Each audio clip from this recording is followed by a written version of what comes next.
You don't watch Diary of a CEO or listen to that podcast, do you? I have. I'm not a regular listener, but I have listened to it. Yes. So on the most recent one, Stephen Bartlett sits down with what's his name, the Godfather of AI, Jeffrey Hinton. Okay. And says to Mr. Hinton, says, "Okay, you have advice to give to your kids about what they should do in the future." Okay. What do you think he said? Uh, I guess I would like to know what you would say if you had a kid right now. What would you tell them to do for the future, and then try to pick apart what Mr. Hinton said. Don't buy drugs, kids. Become a rock star, and they'll give them to you for free. How did I know that was going to be your answer? Yeah, I love that movie so much. Yeah, that's actually, I think that's pretty solid advice for what. Yeah, it's pretty good advice, generally speaking. No, Mr. Hinton says so. One of the smartest people on the planet knows AI better and network systems better than anyone else. Yeah, says I would say become a plumber. Okay. Do not. He said, and I just thought it was interesting. He said, learn to do something with your hands.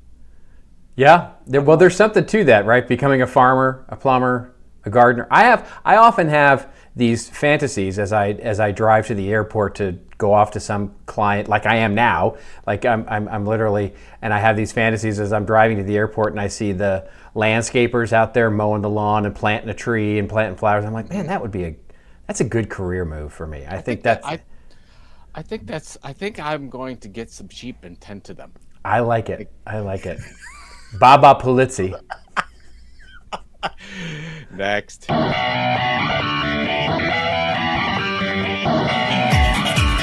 Just remember, everybody has your story to tell. Tell it well. On This Old Marketing. And now, for your listening pleasure, here's Pulizzi and Rose, covering the week of media, marketing, and digital content news. This Old Marketing. Take it away, boys.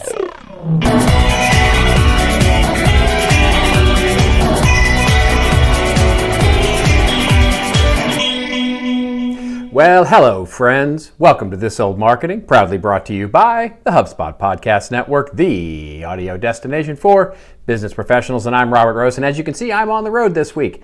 And welcome to episode number 485 for Friday, June 20th, 2025. And with me, as usual, is my pal, my colleague, and a guy who was first in line for Trump's new gold mobile phone, Mr. Joe Pulizzi. Yeah. Did you sign up? Did you sign up for the new mobile phone, the new Trump phone? No, but I'll tell you what it was. The word is predictable. Because what you want to do as the president of the free world is launch it. Yeah. You want to set tariffs on all the other companies that sell smartphones, and then you want to create a smartphone package that's not tariffed. That's right. Anyway, it's sell for $4.99. Yep. Yeah, it's interesting. The Trump media and Trump enterprise seems to be branching out into a lot of different areas right now. They're as my friend Mike Weiss used to say, use your juice. They are living the dream of using your juice, right? Use your juice to sort of further your bit. Like he is using his juice. So I saw did you see the picture of the phone? I did. The gold. I did. Yeah. It looks like the phone that the Al Pacino character has in exactly. 13. Yeah. He takes it in, breaks down security and everything. That's right. So that's what I thought of. Like, is it gonna do something? Yeah. It's gotta be the best. It's gonna be the best. No, it's gonna be a disaster. It's a big, beautiful phone. A big, beautiful gold phone. Yeah. So you found yourself in Chicago? Is that I did. I found myself in Chicago, and I'm here for a day without much to do other than do this lovely show. As I have a client meeting tomorrow in the outskirts of Chicago, so I'll actually be driving out tomorrow morning very early to the outskirts of Chicago to meet with my client, and then of course go home late tomorrow night, as the travel gods have forecasted. So yeah, I'm here. It's Chicago. I love Chicago. I love this city. So if you have to be stranded anywhere, this is the place to be stranded. And you got decent weather, right? You can go walk the Magnificent Mile. And it's cloudy, but it's staying downtown. I'm staying downtown. Yeah, so I decided because the actual meeting is, I was like, well, I can drive in from the airport and have a nice meal and stay at a nice place and literally be able to do things rather than going out to the burbs and staying at a La Quinta or something like that. Yeah. Folks, let's just do the service announcement now. Mr. Rose doesn't stay in no Hilton Garden Inn or a Hampton or La Quinta. No. He only stays at 4-star hotels. And it must 5-star if I can make it. Yeah, 5-star if they have it. I'm sorry. I didn't know what the weighted scale was as we were talking about this thing. Yeah, and it must have a very nice bar, lounge, and restaurant associated with it, because you never know, when the mood inspires and you really need a nice steak and a tequila or whatever you do. That's right. I mean, I'm a bougie traveler. I'm a bougie everything. Let's just be clear. I live my life in the bougiest way possible. So let's be clear, right? I mean, I went to the No Kings protest over the weekend, and it was in Malibu, which is the bougiest place in the world to have a protest.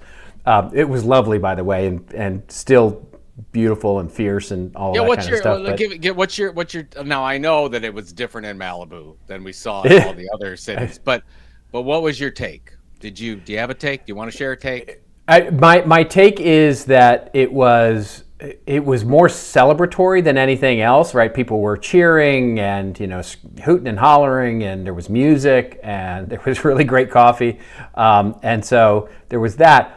My take is that people are so damn clever with their. I mean, it was way more entertaining from a content perspective than I ever thought it would be, because people are so. I mean, I took pictures and I posted them on Facebook of a few of the signs that just cracked me up, but there were some really funny, clever signs that were out there. So yeah, I mean, in the scheme of life, I heard the numbers and it was a big deal, and and it's the largest protest since some walk 20 years ago or something. I can't remember, but from an impact standpoint, I think it made its point. But from an environment, from just being down there, it was cool. It was fun. Good. Did they have like popcorn stands? There was no street vendors. There was no cotton candy. No Korean hot pot. None of that going on. Korean hot pot. No. Come on, man. It's Malibu. Yeah. No fondue. There's got to be hot pot somewhere. No. Well, if anything, it would be like a vegan, Air One pop-up box or something like that. Yeah. But no, there was no vegan wraps to be had. Oh, jeez. No, so I heard, I did watch some of the interviews, not from Malibu, but some of the interviews coming out of it. This was my basic thought in general about the approach of the people there. Yeah. And it comes from, of course, my thinking comes from The Matrix. Remember the first Matrix, when I forget the actor's name, but he's the one that turned on everybody, and he's back at the ship, and he's about ready to, he's unplugging. Hey, he's going to have a steak, yeah. Yes, he's that's right. He's unplugging everybody, and then in the virtual world, they're all dropping dead because their real bodies are gone. They're being attacked. Right. Yeah. And I forget the name of the woman. I think her name was Stitch. Was it Switch? Maybe. Switch. I think it was Switch. Yeah. And she just said to Neo, said, "Not like this." Like she was ready to die as she's fighting. She just says, "Not like this." That's the impression that I got. It's like, I know these things are really important issues and they need to be addressed, but it shouldn't be addressed this way. There's a better way to address these issues. Oh, that's the vibe that I got. There's a better way to do all these things. That's the vibe I got. Yeah, I mean, you get into a philosophical debate about, what's the right way to protest, because the other option, which is to get a lot more boisterous. But I'm not talking about the protest. I'm talking about the protesters when they were saying, it's like, these things. Oh, these are the issues going 100%. on. But we need to address them in a different way than they're being addressed right now. Yes, immigration is a problem. That's right. We don't address it this way. 100% agree with that. Financial inequity is a problem, but we need to address it in a different way than we're doing it right now. That's right. Well, that's what I talked about last week, right? It's not the different, when the media frames this as a difference of opinion or a difference, that we're protesting the policy of immigration. It's like, no, that's not what the protest is all about. It's not about the nuanced immigration policy. It's about the way that it's being conducted, and it's right. And every day we're seeing innocent people, children, people who are trying to play by the rules that show up in court with their paperwork and, are immediately whisked away by masked secret police. It's like, that's just cruel and ridiculous. Yeah.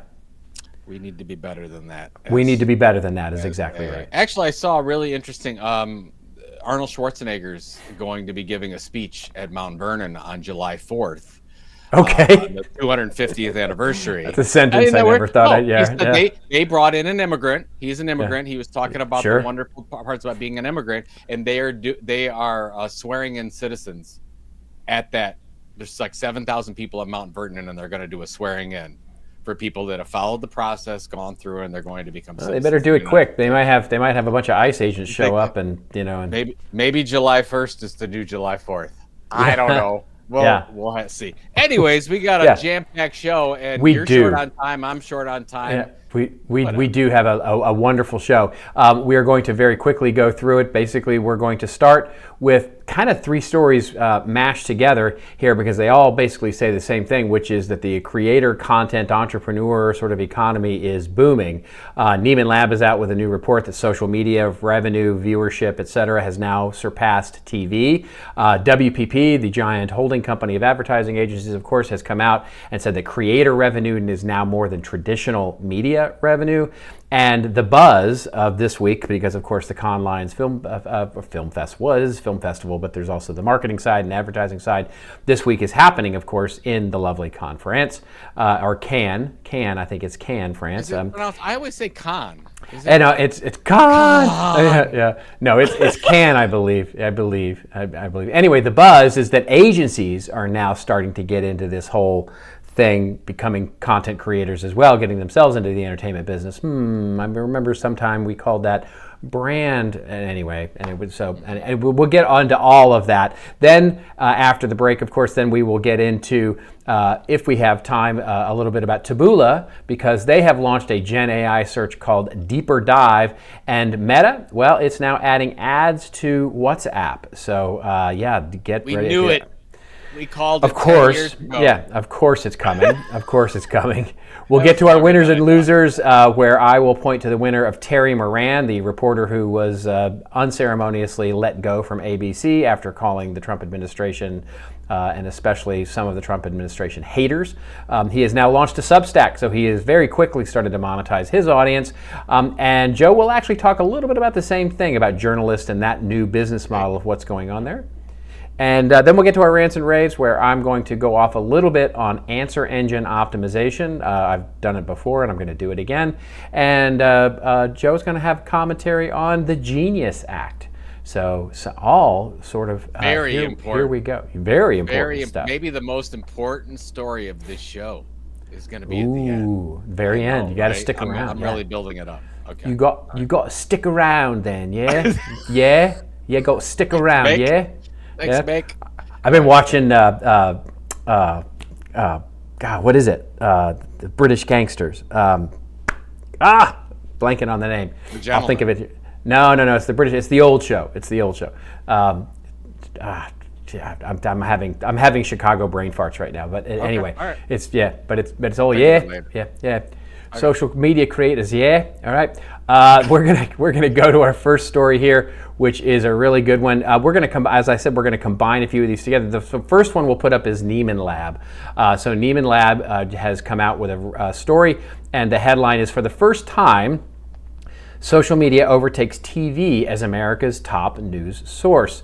The article opens up by saying, for years, social media and video apps weren't quite able to overtake good old television as Americans' most used source for news. That's finally changed, according to Oxford Reuters Institute for the Study of Journalism in its 2025 Digital News Report, which is out just this Monday. They have released a digital news report every year since 2012, and this year it surveyed nearly 100,000 people, 48 countries.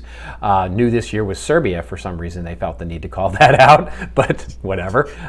Anyway, basically what the headline, the sort of coming out of the research is traditional news source is losing influence in the United States. For the first time, social media has displaced television as the top way Americans get news. The proportion accessing news via social media and video networks in the United States, 54%, is sharply up. The report's authors write, overtaking both TV news and news websites, apps, 48%, for the very first time. We'll combine that with a couple of other stories here, namely the WPP report that has just come out, big holding company, of course, WPP, that basically says content on platforms such as YouTube, TikTok, and Instagram will attract more advertising income this year than content from traditional media companies, according to this research, making a huge cultural shift for the media world. User-generated material, videos, podcasts, and posts put together by individual creators will eclipse the ad revenue attracted by professional media. And that goes hand in hand with the Cannes story that basically says advertising agencies have sort of seen the writing on the wall on this, and one of the big buzzes at Cannes this year is the fact that agencies are going to be starting to launch their own entertainment properties and entertainment media, and they're becoming content creators themselves. So, all this said, what do you think about all of this as a sort of overriding trend here? Well, I mean, we've seen it coming, right? I mean, this is nothing about new. This for 20 years, and slowly. And I think the reason why we're talking about it now is it seems finally we've seen the tipping point. It's like just more than half. So where it was always just a smaller piece, smaller but growing. Now it's a larger piece, and it's honestly creates a more difficult environment for brands that are trying to do any kind of advertising. First of all, wouldn't you want to go back to the glory days of the 70s and 80s and say, okay, I need to reach these people. I'm going to put an ad here, 30-second ads over here, print ads over here, billboards over here, and you're done. You check the box and you're done. You're just like, okay, I got to work on good creative, whatever. But now you're like, okay, where are my audience? They're all over the place. And then do I create my own influencers? Do I partner with influencers that are already out there? How do I get close to the influencers with all these other gatekeepers on the way to get to these people? How do I get them to actually aspire to the wants and needs that I want to get across in my own creative? Very, very difficult to do. I think it's much more difficult than if you were just going to put an ad somewhere. So, and then at the same time, we've created these Instagram, TikTok, YouTube. They're so powerful. They're so powerful. Where is traditional media important at all anymore? I mean, if you look at everybody if you say, I want to target these younger audiences, I want to target these audiences that are making these big buying decisions outside of, put the boomers to the side, put Gen X even to the side. Where are all these other people going, and where's the growth at? Nobody's watching TV. It's almost like the days of the living room are completely gone. Like we've talked about it, right? Yeah. It's gone. You don't have that coming together in the living room to watch anything anymore, because if you're streaming something, you're probably doing so on your own device. That's right. I mean, it's you can see there's the slow sort of tectonic movement that has happened over the last 30 years, right? I mean, when I was in television in the late 90s, we would do this research all the time, and what we would find is that in the 90s, 80s, 90s, etc., people were loyal to networks, not shows. In other words, you would basically go home at night and you would turn on NBC or CBS if you were old, or NBC if you were younger, or ABC if you were somewhere in the middle, and you'd leave that on all night. That's you basically had one network all night, and it would sometimes anchor. For example, Thursday night must-see TV. You'd have Friends and Seinfeld and all of that kind of stuff. But you would basically, and that was what really drove what they used to call the lead-in, right? So if you wanted to launch a new show, you would just stick it, you would stick it behind whatever major show that you had on whatever night, and you would instantly create a hit because people just leave the network on all night. That's not only not true anymore, it's not even true in terms of the show. You're multitasking during shows. Right, you're on your phone on TikTok while Andor is playing, while somebody else is on their phone reading a book, while somebody else is multitasking doing something else and watching YouTube videos. I mean, we have gotten to the point now where no one is really sort of listening to any media, but you start to see where our habits go, which is where we have this thing in our hand every day, which is where we consume all of our content. And it's just easier to crank up, Facebook or Instagram or YouTube or whatever, LinkedIn, and do your doom scrolling for news than it is otherwise. And then that brings you to a whole other thing, which is podcast. We saw it in the election, right, where you had individuals podcasts, which were much more influential from a media standpoint than people sitting down on the Sunday morning shows, right? It used to be you'd sit down and Meet the Press or, Face the Nation or something like that, and you would talk to one of the Washington correspondents, and that would be a big deal, right? Or you'd have an interview on 60 Minutes, and that would be a big deal. Now, you're on, I don't even remember the name of the podcast. Is it Who's Your Daddy or whatever? But it's basically those podcasts are Joe Rogan. They're way more influential now than the mainstream media news. Well, I talked about this. I did the presentation in Italy right after the election, and I was just talking about the role of influencers. And I said, look, you could go back and talk about who won and why between Harris and Trump, but I said, the biggest thing right in front of us is Trump went on Rogan, he went on Theo Vaughn, and he went on 7 other fairly influential podcast shows, and Harris went on the mainstream. Yeah, and Trump's was so much more influential than I think, and honestly reached more people. Right. Well, I mean, you go on Rogan, you're going to reach more. If you go on Rogan, you're going to reach more people almost immediately than you are in any mainstream outfit. And I think the key that there is not just reach but impact, right? Because the thing that we've also lost sight of is that mainstream television doesn't have, because of the distrust in the actual mainstream media networks, and this is across the board. This isn't a left or right thing. This is distrust of media. Mainstream media, full stop, that the impact that anything has there, it's just noise.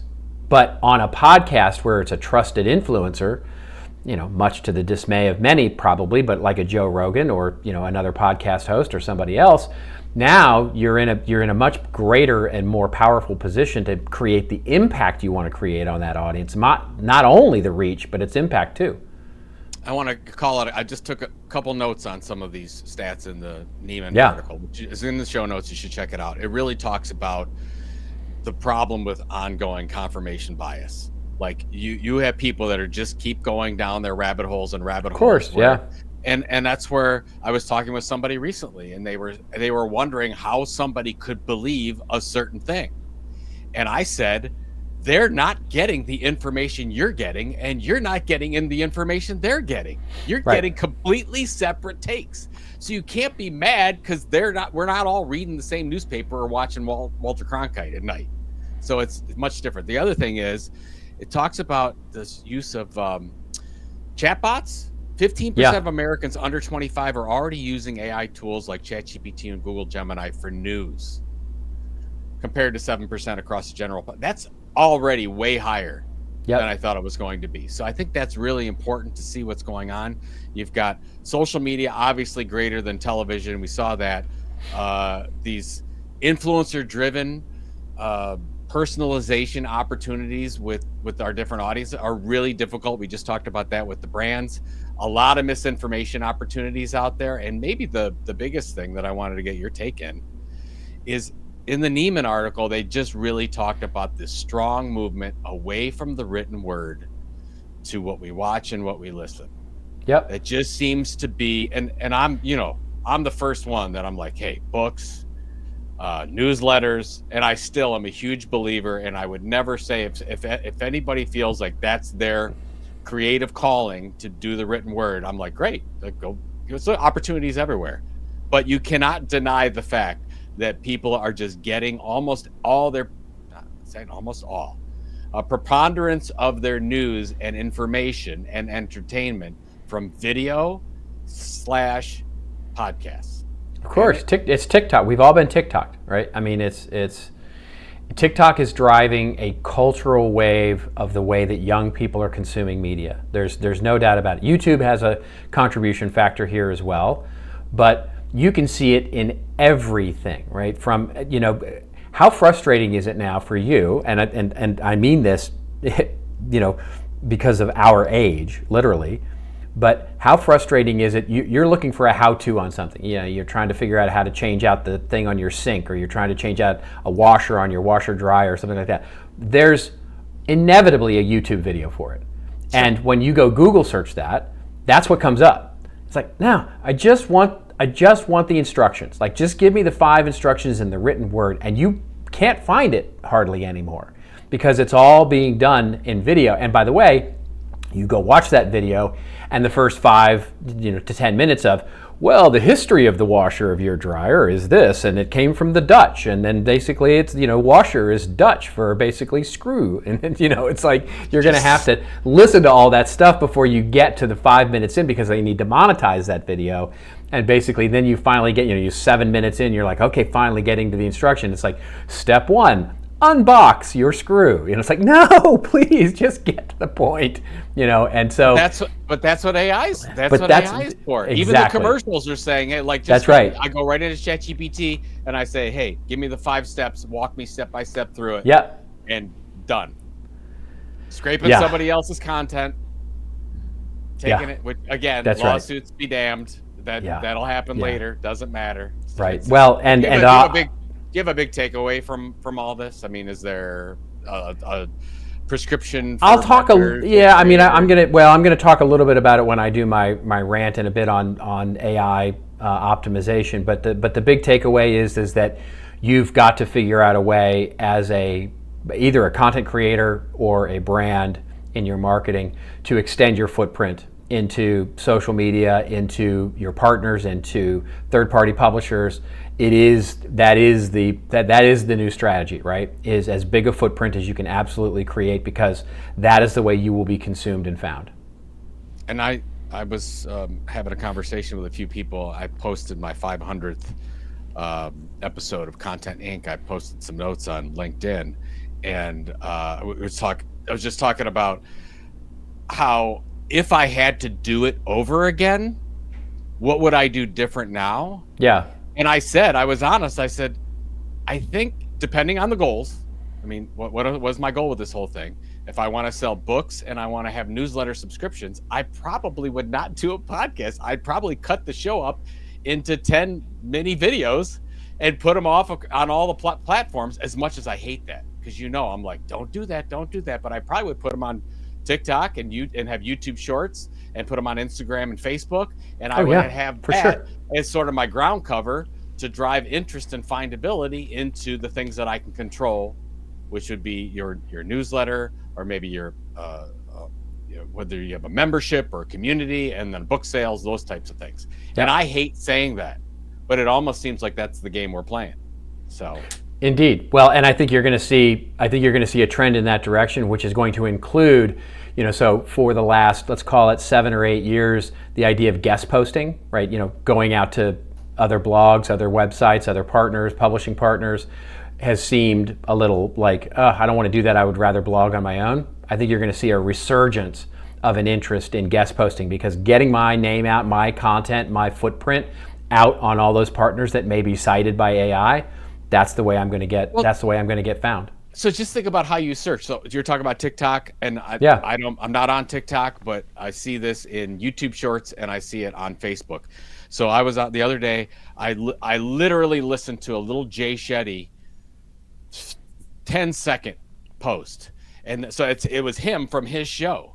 And then I flipped on something else, and then there was another one. It was Jay Shetty on somebody else's show. And then it was Jay Shetty on someone else's show. Right. So you're absolutely right. It's like, yes, you want your own channel and whatever, but you also want to be on all the other channels. And then that is also what feeds into AI results. Exactly. That's like, exactly it. God, it's a whole new thing we got to learn. Exactly. Well, speaking of AI results, I don't know how that segues very well, but okay, speaking of all of that, we should probably pay our own owned media bill and, get to that. Here we go.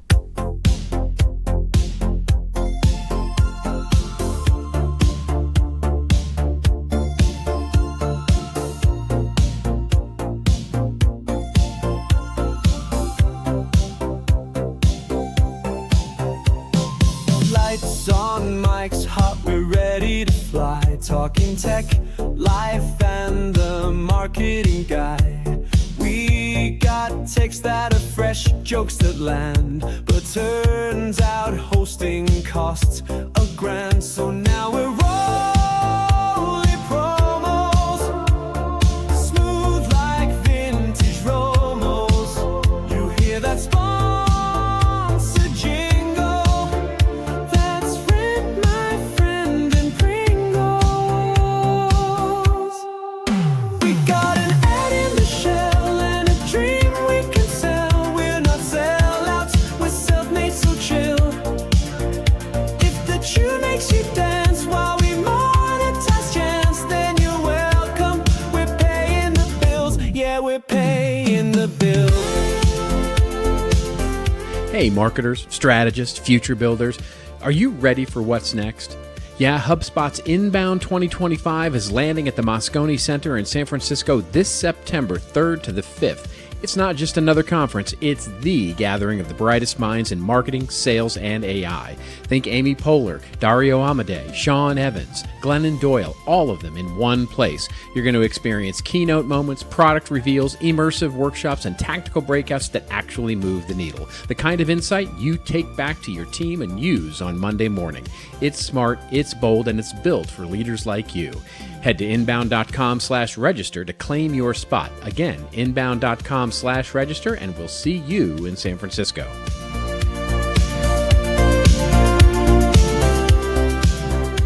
You could let AI eat your lunch, or you could figure out how to make it serve you lunch, with a side of revenue. You want all that in a podcast? Check out The Next Wave, your Chief AI Officer. It's hosted by Matt Wolf and Nathan Lands, two guys who understand AI and can actually explain it without sounding like robots. It's like having your own Chief AI Officer minus the six-figure salary. Find The Next Wave wherever you follow your favorite podcasts. Makes you dance while we monetize chance, then you're welcome. We're paying the bills, yeah, we're paying the bills. I always catch like the Romo thing just makes me laugh for some That's my favorite Easter egg. We're rolling out promos like classic Romo. And we're self-made, so chill. Yeah, right. Yeah, we're sellouts, so that's right. Whatever. Everybody's a sellout in their own way. I love it. Yeah, I love it. Forget the whole thing. I can't wait to. I'm actually excited about doing next month. For July. For those people, and by the way, for those, if you haven't seen it, you could watch the videos because you can see that I have actually decent biceps in this AI-driven video. But you can watch them on YouTube, so check them out. And then your plan is every month you're going to do a new genre of music. Yeah. Do you have your genre picked out for? I think so. In honor of you, I think next month should be sort of 70s singer-songwriter like Billy Joel. I think it should be like a Billy Joel type of thing. Do that. Yeah. There's so many things you could, because you could go with Billy Joel. I know. You could go musicals. Trust me. Oh my God. Yeah. Oh yeah. We got years of this to go through. Tonight we're going to Mumford & Sons.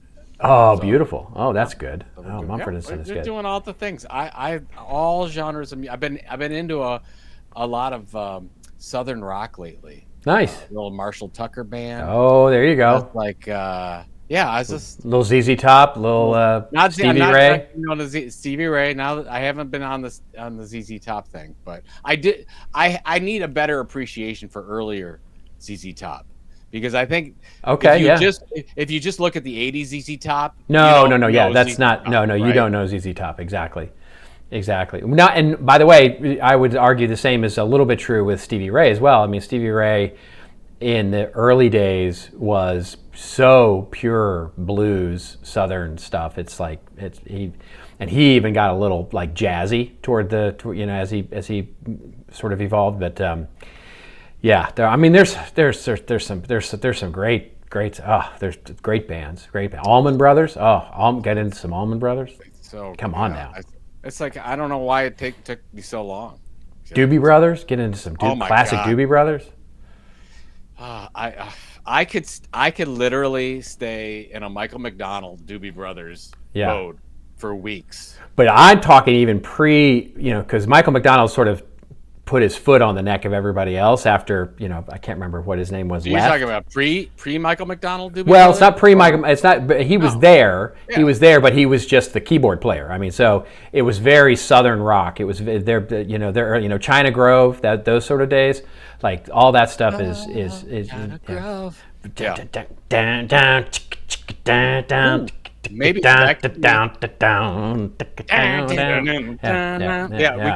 you could do that for the next month. That could be fun. Lay out a little Southern rock. 12 months. Okay, maybe we'll do that. Maybe we'll do Southern rock instead. I wonder, actually, HubSpot didn't really know what to make of it when we submitted that, and I'm wondering because nobody, everyone else on the HubSpot network, nobody does. We are the pink unicorns in the HubSpot podcast network. I will tell you that. We're the unicow. The unicow. All right, okay. Let's keep this tight here. We're gonna jump right to winners and losers here, sure. Where Joe and I from the last week of marketing pick a winner or a loser in the last week of marketing. We should just throw out very quickly here. It's in the show notes. You should go read it. Meta is rolling out ads for WhatsApp. We knew it was coming.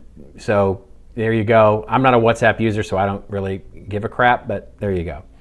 But by the way, why are they doing? They're doing that so they can fund all their AI stuff. Oh yeah, for sure. And it's going to be a gold mine for them.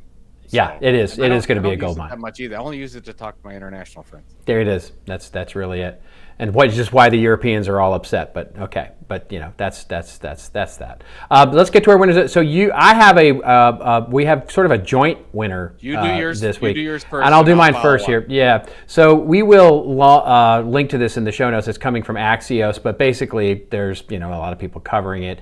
Terry Moran, who was basically fired from ABC. Terry Moran, a great correspondent, great reporter, and basically he was the guy who interviewed Trump and was about the guy who was whisked off to El Salvador, and basically Trump was like, no, he had a tattoo on his fingers. He's like, no, he didn't. But okay, let's move on. He's like, no, they were having this argument about whether it was photoshopped or not. That's that guy, right? Terry Moran, great reporter. And basically he was left after calling Stephen Miller, the top Trump aide, a world-class hater on X, which I actually heard an interview with him, and he said it wasn't a drunk tweet. As much as it looks like it was a drunk tweet, it was not a drunk tweet. He said, I wanted to speak my mind. Anyway, he's on a Substack now. And all I wanted to say was, yay, it's a winner for him because of everything you've heard us talk about on the show a million times before. He's building his own audience. I'm sure he will monetize it in some way, etc. And I'm sure he will be very successful at it. What it inspired me to think about was, because this is happening all across mainstream media, where from CNN to ABC to Fox to everybody, left, right, center, across the media spectrum, you see these celebrity reporters, instead of renegotiating big multi-million-dollar contracts to stay on TV, they are they're jumping ship, either because they're being fired and or because they're being laid off and or because they quite honestly just quit. And what are they all doing? They're either launching podcasts or newsletters or both. And so this is a huge trend. I'm just waiting, and I think this is my business idea for some innovative sort of rambunctious entrepreneur out there. At some point, someone is going to get enough gumption to try and figure out how to aggregate and go make licensing deals, because I have to imagine the Tucker Carlsons of the world, the Terry Morans, all these people that have sort of gone out on their own to create Substacks and podcasts, the last thing they want to do is marketing and sales. And so if you sort of were to go in there and figure out a way to aggregate these folks, maybe we call it a magazine or something, and so you aggregate all of them together and you sell, and you basically give them some sort of a piece of the pie. I just think there's a real interesting opportunity here to sort of re-aggregate some of these independent voices in not an exclusive relationship like they had before, but some sort of relationship where it's all packaged up together. Because I would like to subscribe to Terry Moran, but there's 4 others and I just don't want to remember all those email. It's like I want to have one thing that I get those people. So I think there's going to be something that happens there. That's my prediction. There are waves and trends with this. It seems like that happens. You get individual editors would leave, and then they start their own things, they build their own media companies and whatever. I love your take. It's probably going to happen. There's probably a huge opportunity. I'm going to follow right on that, because as I saw yours, I'm going to lead to this Simon Owens article on journalists should start building life rafts earlier in their careers, which basically the whole gist is when you become a journalist today, as a survival technique, you need to start building out your own network. Like yes. you should, like Terry Moran. You said this 3 years ago. More than that. We've been talking about it forever. Yeah. You should just do this. This is now a survival technique. If you want to be a news provider, you want to be a journalist, content creator of any kind, you need to do this. So that the Terry Moran's like, oh, what do I do? I just got fired. Well, I'm going to build a Substack. He should have already had a Substack. Right. He should have already had these things going. And I get it. It'd be very hard to have this full-time job, and being a reporter is probably a 70, 80 hour a week type thing. And then he may have been contractually prohibited from doing it too. That's true. But I think that's going to change. But here's what it gets me to thinking is that if you are in marketing at all today, you need to do this. Like you need to be like, if you're in marketing, and we talked about this a few weeks ago, or maybe a few months ago, where we've had some friends who've lost their jobs and they restart all over again. It's like, you got to dust off the LinkedIn, whatever. They never continued to build their personal brand, their newsletter. They dropped their podcast. You cannot afford to do that. You cannot afford to stop, because the jobs are going to come and go. You can build an audience and keep that audience throughout all the jobs that you have. Or if you decide to create your own career, right, you could just keep doing that. And I think, and that's the whole thing. I know you've got your book coming out. My Burn the Playbook book is about that. Is like every person that's coming out of college right now needs to build their audience. Every person who's looking for a career change needs to build their audience. It's like something we have to do and nobody's doing.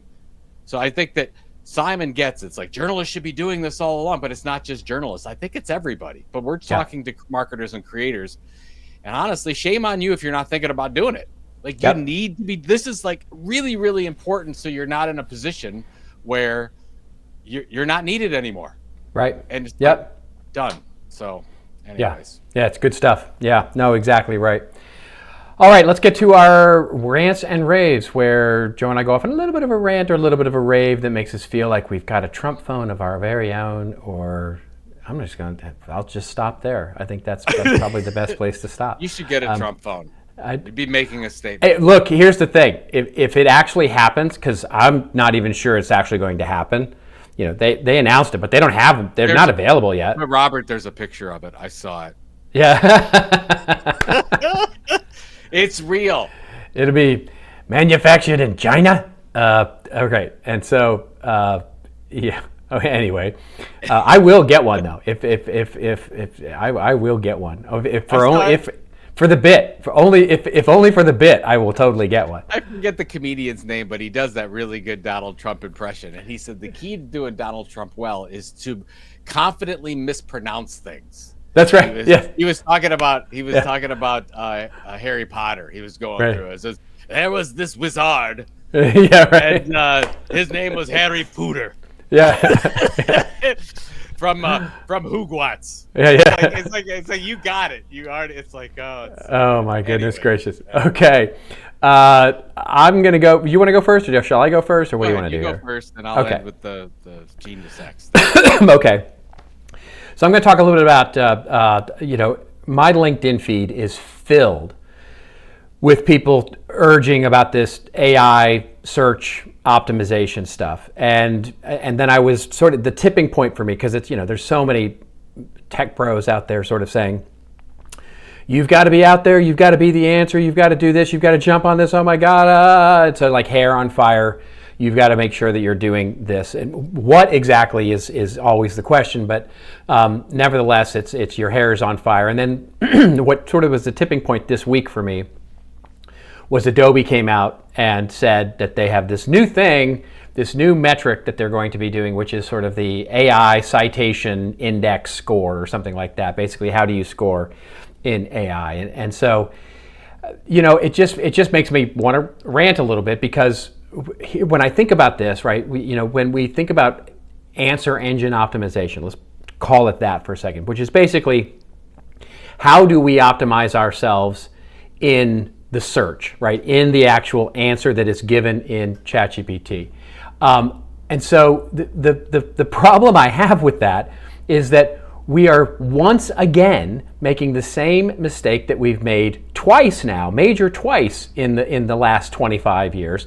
In the early 2000s, we built our websites, these big, sprawling, content, idea-rich websites, as structured as we possibly could. We made it as easy as possible for the Googles and the Microsofts and the search engines to come in and take our content, to index it so that we could be found, right? And we just bought it, right? We bought hook, line, and sinker to be found, because that was the way it was going to happen. And then we sort of just like accepted it when they started raising the walls higher and higher and higher to get paid organic reach. And we built their business model out of that. Then we did it again in the 2010s when Facebook and LinkedIn and Twitter all came around, and we piled in there. Young marketers won't remember, but in 2015 there were actually real articles in real magazines talking about how we should ditch our websites and make Facebook pages our main web presence. I mean, it was really there. They were really, really suggesting that you don't need websites anymore, because Facebook and your community that you're building is always going to be there for you. And it's much easier and much better and much cheaper. And then, of course, while we were all focused on that, Facebook slowly raised up the walls of the walled garden and just denoted or denigrated organic reach, down till it was single digits. And now it doesn't even matter how many people you have in your community anymore, because they're not seeing it, because the For You page is taken over. And now you have zero organic reach, and you have to pay to reach those same people that you spent years helping Facebook build their business model. And now here we go again. Here's the same companies using all the data that we actually provided for them in a nice structured way on the internet. And basically they're saying, hey, trust us, bro. We're going to cite you. It's going to be all awesome. You're going to be able to do this. And you should just, in fact, we're so confident about you being cited, we're going to help you create content to be more cited. And you're going to be cited there. And so now I see all of these tech bros out there sort of suggesting that we have to jump on the bandwagon here and do this. And my question is always, for what purpose? Like, what's the purpose? Other than, because here's the thing, if we provide such great content that the AI answer is great, that's going to make our traffic even fall further. In other words, if there's no reason to click through, then there's no reason to click through. And we can already see traffic rates falling. So traffic rates are going down. So what is it we're actually hoping to do there? Like, from a marketing perspective, an impression? Like, it's barely an impression. It's a thumbnail of a screenshot of our website plus the meta tags from the actual page itself. So it's hardly useful. And by the way, brand safety is, here you're just as likely to be cited against Harvard Business Review as you are somebody else who's got a blog of AI reviews reviewing AI reviews. So there's all kinds of issues here in terms of what's going to happen. What are we actually trying to do here? Now, of course, in my opinion, abstinence isn't the answer either, because maybe I'm being a little cynical about the whole thing, but the idea, we can't just stop and not do it. So I just want us, for the first time in 25 years, to actually take a breath and actually think about what is it we really want to put out there, And how do we want to put that out there in a way that makes sense for us so that we're building our audience, building our value, building our brand, instead of only building the value of the AI answer engines out there. And I think there's no good answers for that yet. I don't think anybody knows how this is all going to turn out. What I've been really thinking about is how do I, one, as we've talked about on this show there, how do I actually, for those things that are really volatile, those topics, those questions that are really volatile and are strategically valuable to me, how do I get myself out to all these places? Because I'm never going to rank. I'm never going to rank in those places for best this or best that or visionary this or visionary that. But I can find those places that are being trusted by AI to be the cited answer, and I can get my content there. That's what I'm thinking about there. Then for the very strategic but very specific and like not volatile sort of answers, pricing, bio, who is this person? I'm going to make sure I'm showing up in every way I can. I'm going to structure my content. I'm going to make sure that it's consistent and valuable wherever I can find it so that I am actually cited there. And I'm going to sort of take that responsibility. And then third, the layer, and then I promise I'll shut up, which is I'm going to start rethinking about gating content again, making content exclusive behind a gate. Not because I think it creates more leads, not because I'm trying to build in a lead generator that's sort of a false gate, but rather there has to be something behind the red velvet rope. There has to be some more value. So when we do get sought out in that social media post or in that AI search response, that there's something that makes people want to subscribe and want more from me, that they'll seek me out on the web, and there's something behind the red curtain that positions me as a bit of a luxury brand, if you will, even though I'm not a luxury brand, but I want that level of exclusivity that you can only get this here. You can't get it on AI, you can't get it on search, and you can't get it on social media. So anyway, that's my rant here. It's just like we need to take a breath when it comes to this AI optimization thing. It's just like artificial word of mouth. It's word, right? That's what right. we're looking for. Well, that's what the thing is. It's like those are the measurements. What cracks me up so much is when the tech companies are out there calling it AI share of voice. Remember, it's not your customer share of voice that you're building in there. You're building the AI's share of voice. In other words, you're building how trustworthy the AI is to the consumer. So you're helping them get share of voice by sharing your valuable content. You don't get the credit for the answer.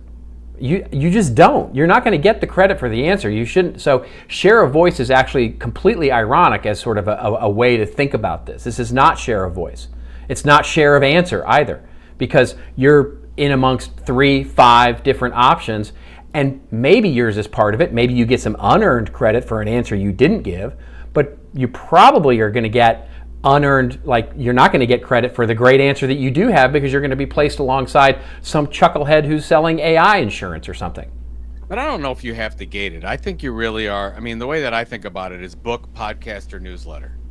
It's like what's my big deliverable that's part of my mission that I can continue my communication absolutely with them. They'll find me on AI and it's just like the same thing. Some sort of transaction. Yeah, some sort of interaction. That's all I'm looking for. I'm not looking to put it behind a firewall. What I'm looking for is an agreement that I know who you are and you know who I am and that you trust me and that you want stuff from me, right? That's I want to have a direct relationship, because I think that's the leadership of the 2025 and beyond, is that asymmetry of how many relationships do I have that are trusted and valuable to my customers. And my audience. That's what I want. It's like, as long as there's walls between us, then that value can't get created. And in the great words of Whitesnake, here I go again on my own, going down the only road. Oh my gosh. Yeah, there we go. Yeah, that's exactly. All right, what do you got? What do you got? What do you got? What do you got? Right. I don't even know where to start yet with this Genius Act. I'm trying to wrap my arms around it. I've just got a few notes to go through. For those of you that don't know the Genius Act, it just passed through the Senate. It probably will pass through the House, and the president will sign it. It's called the Guaranteed U.S. Stablecoin Framework Act, which is a framework for payment stablecoins. And the difference between this and other tokens is that these stablecoins need to be backed by basically U.S. fiat, U.S. denomination in some way. So it's not like a token system where it can rise up or down in value. It's a one-for-one thing. But really what this thing is, any company can become its own bank. Wow. Basically, a creator could do this too. It's just a little bit more difficult. But the thing that I thought was most interesting, what came out this week, is that Walmart and Amazon are looking at doing this. So I'm made some notes here on Amazon. Let me see if I can read. Okay. So basically, if Amazon, so this passes and Amazon wants to have its own stable coin or its own form of currency, let's call it, Amazon, the Amazon dollar. Yeah. So it builds this Amazon dollar and it handles all its transactions itself. It doesn't have to go through Visa, MasterCard, American Express, or anything. It can basically, as long as it has enough US dollar denomination and treasury bonds and things behind it to support that, it can absolutely lend out or give out or trade out as many of these Amazon dollars as it wants to. It creates its own financial ecosystem where you never have to leave to go anywhere else. You're just going in Amazon, and it starts with basically a lot of these. It'll start with like a lot of reward loyalties, whatever. So basically, what happens is immediate savings for Amazon. They won't have to pay the 2-3% in credit cards anymore. It'll save them billions of dollars, Robert, on this whole thing, and they can give people discounts or a cheaper price for using Amazon dollars. It won't, you'll have to have a wallet, and I don't know how they're going to do the wallet, but they'll just probably create their own Amazon wallet. Apple stick it in the app. Just stick it in your app. Yeah, absolutely. Easy enough. Do something exactly like that, and Amazon doesn't have to wait for their money. They could get it instantaneously because they have this ecosystem already built up. And it's basically Apple. It's Apple Pay without Goldman Sachs backing it, is what it is. Basically, that's it. They're just doing it themselves, and they're allowing this cryptocurrency regulation to go through. We talked about this years ago with me starting Tiltcoin and you having your own coin, and we were trying to figure this out. It's very difficult. And a lot of the problem was it would go up and down in value. This is not that. This is basically saying, hey, as long as you're backed by the U.S., you can create your own financial system. This is going to be huge because you're going to go to these big corporations and they're all going to have their own dollars and their own dollar system. It's like a gift cards plus deluxe, and you're absolutely going to do it if you're big companies, because if you save 2 to 3%. That's tens of billions of dollars to Apple and Amazon and Walmart. Oh, sure. It is crazy what's going to happen. So as soon as this passes, you're going to see some things happen. I do like it because for creators, because you could create your own little economy, I think, a little bit easier than the tokens, but I don't even want to go there. I just want to let people know that this is going to happen. Don't be surprised. When this passes, you're going to see the big companies do it first, and down the road, when everybody has their wallets already set up because the big companies have done it, you're going to start like, I could just pay you in Robert Rose stable coin or Joe Pulizzi stable coin or whatever. I don't know what that means yet. Part of me is a little bit scared about it, but part of me really likes it because you cut out a lot of the middle properties there. So, yeah, well, it's easier for those that can. It's much easier for those that can either facilitate a transaction or that have the things that people want to consume, and that can create the full circle economy, right? So, for example, it's way easier for an Amazon or an Apple for the two different reasons, right? Amazon, because you could literally just stay in the Amazon ecosystem and buy products, get shipping, buy content and media, access to content and media with Amazon dollars, and never use your real dollars to do that, right? And so so you never use your credit card. You just constantly pay for it. You invest in Amazon dollars, and they give you a discount if you do that, and there you go. And so you're never using your Visa credit card. And then they can issue loans. They can issue home loans. They can issue car loans. They become a bank. They actually Apple, same thing. Yeah, exactly. Apple, same way, right? Because you can use Apple Pay for everything, right? You can just stick your phone on the thing, and now you've facilitated a charge. Now I can use my Apple account, pay with Apple dollars, which gets translated to real dollars for whatever store you're doing, because Apple Pay pays it. They'll make good on the transaction just like Visa does. And so there you go, and you save and they save the 2%, and then it's basically, like I said, it's Apple Pay without Goldman Sachs behind it. We always said that the pinnacle for these big tech companies were to become financial companies. Yeah, for sure. And we've already seen it, obviously, with Google Pay and Apple, but now they don't have to work with outside organizations to do it. It's fascinating. They create you can keep. Well, it'll be interesting to see if there's regulation associated with this. So the regulation will be the trick, right? It'll be like what is the reporting requirements, because it could be, and I don't think it is given the source and what's going in, but it could be that the regulatory requirements of doing this are basically the same or similar to setting up a bank, which is no small feat, by the way. Setting up a bank is not an easy deal from a regulatory perspective. So if they're the same, it may just put pressure on the Visas and the banks of the world to actually come down in fees and prices and stuff. It may just provide for a competitive set. It could be a game changer of what I'm. Oh, I think it will be. I think you're right. Yeah.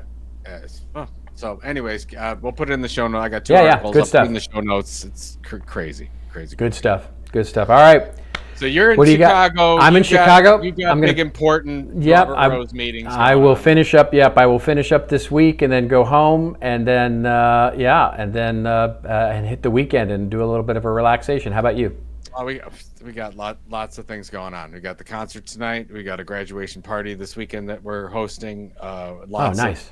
And the weather here is starting to turn. So it's just this is the reason why you live in Ohio is for these kinds of months. It's for June. Yeah. It's for June and September basically. Yeah. So that's why we don't travel during the summer, because why would you? That's awesome. Anyway, all right. There we go. Yeah, there we go. All right. Well, thank you, everybody. Thank you for once again putting up with our nonsense for an hour. We are going to be back again next week with a regular news show. And until we see you again next week, just remember, everybody, it is your story. Take some time, take a beat, and figure out if you want to charge tickets to it or if you want to give it away to AI for free, and then tell it well. We'll see you again on This Old Marketing. Hey, thanks a lot for making it this far in this week's episode, and thank you all for being a part of This Old Marketing. You can check out all the show notes of what we talked about today at thisoldmarketing.com, and it's also where you can leave us a review or a voicemail.